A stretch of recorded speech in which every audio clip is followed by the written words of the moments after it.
Good morning students. आज हमारी जो क्लास है वो क्लास 10th की एसएसटी। प्रीवियस क्लास में हम लोग लोकसभा था उसके जो प्रेसिडेंट थे उसके फंक्शंस पढ़ चुके थे। अब हमारा जो नेक्स्ट टॉपिक है वो है कंपोजिशन और ऑर्गेनाइजेशन ऑफ राज्यसभा। सो हम स्टार्ट करते हैं। The Rajya Sabha is the second और upper house of the Indian parliament. जो राज्यसभा है वो पार्लियामेंट का सेकंड हाउस और अपर हाउस दोनों ही कह लीजिए या कुछ भी कह लीजिए वो होता है। It has few powers than the Lok Sabha but still has its on importance and utility. अब कह रहा है कि जो लोकसभा है उसे थोड़ी जो लोकसभा उसे तो थोड़ी कम क्या नाम से पावर्स मिली हुई है, लेकिन फिर भी उसकी अलग इम्पोर्टेंस है और इसकी अलग इम्पोर्टेंस है। सो हम स्टार्ट करते हैं। फर्स्ट पॉइंट है हमारा इसमें member number and election system. According to the constitution the maximum number of members of Rajya Sabha can be 250, but at present time this number is only 245. Of this 12 members are nominated by the president। जो constitution है उसके according जो राज्यसभा है उसमें members होते हैं कितने 250 या 250, और जो अभी प्रेजेंट टाइम है उसमें है 245 मेंबर्स हैं, जिनमें से 12 मेंबर्स तो जो हैं प्रेसिडेंट द्वारा इलेक्टेड होते हैं। These are individuals who have specialized knowledge or experience in the field of art, literature, science, social service और sports। इसके अलावा सोशल साइंस नॉलेज के होने चाहिए, art, literature, science, social service और स्पोर्ट्स के भी मेंबर होने चाहिए।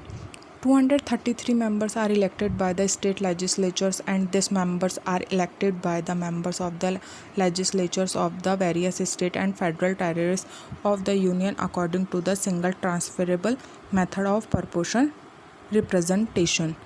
अब कह रहा है कि जो 233 मेंबर्स होते हैं वो क्या होने चाहिए, वो इलेक्टेड होने चाहिए, और इन्हीं मेंबर्स को क्या है, इन मेंबर्स की क्या होती है सिंगल सिटीजनशिप सिस्टम चलता है उसके अकॉर्डिंग ही इलेक्टेड होते हैं। और इसी के साथ साथ ही जो स्टेट हैं और जो यूनियन है स्टेट और फेडरल, इन दोनों के अकॉर्डिंग जो इलेक्शन होते हैं इसमें। नेक्स्ट है हमारा qualification of members. For the member of Rajya Sabha those are the qualification that are available to member of Lok Sabha. जो क्वालिफिकेशन है मेंबर्स की उसके अकॉर्डिंग कह रहा है जो राज्यसभा है उसमें मेंबर्स के लिए जो क्वालिफ़िकेशन बताई गई है वो लोकसभा के जो मेंबर्स हैं उनकी जैसी ही कुछ कुछ है। The only difference is that the membership of Lok Sabha it is necessary to be 25 year of age, but the membership of Rajya Sabha it is 30 year of more। अब कह रहा है कि सारी की सारी तो जो क्वालिफ़िकेशन है मेंबर की वो लोकसभा और राज्यसभा की सेम ही है, बस कुछ एक ही हैं जो अलग हैं, डिफरेंट है कुछ। उनमें है कि जो लोकसभा है उसकी जो एज क्राइटेरिया है वो है, जो लोकसभा है उसका तो है 25, 25 वाला बंदा ही आ सकता है एज वाला, और जो राज्यसभा है उसमें 30 ईयर का बंदा आता है, 30 एज या फिर उससे ऊपर का। नेक्स्ट पैरा है हमारा टेन्योर ऑफ मेंबर्स, मेंबर्स के टेन्योर बताना है कि कितने टाइम तक वो रहते हैं।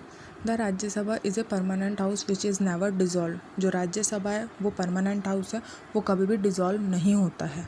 The term of its member is 6 year and 1/3 of the Rajya Sabha members retire after every 2 years. जो इसके टेन्योर है वो 6 ईयर्स का होता है, और इसमें 1/3 क्या होता है, हर 2 साल में 1/3 मेंबर्स को रिटायर कर दिया जाता है। नेक्स्ट है officials of Rajya Sabha. The Rajya Sabha consist of 2 principal officers, the chairman and the deputy chairman. जो राज्यसभा है उसमें 2 ऑफिसर्स होते हैं, एक तो होता है चेयरमैन और एक होता है deputy chairman. The vice president of India is the x officio chairman of Rajya Sabha, his term is 5 years. जो इंडिया का जो प्रेसिडेंट है वो राज्यसभा का क्या होगा, डिप्टी चेयरमैन होगा और उसका जो टेन्योर है वो 5 ईयर का होगा राज्यसभा में। The Rajya Sabha elects one of its member as deputy chairman for 6 years. और जो राज्यसभा में से जो भी मेंबर्स जो भी एक बंदा मतलब डिप्टी चेयरमैन बनेगा उसका टेन्योर होगा कितने साल का, 6 साल का। सो आज का हमारा टॉपिक ये यहीं फिनिश होता है। नेक्स्ट क्लास में हम लोग पढ़ेंगे जो पार्लियामेंट है उसके फंक्शंस एंड उसके पावर्स। सो आज की क्लास हमारी यहीं फिनिश होती है। Thank you.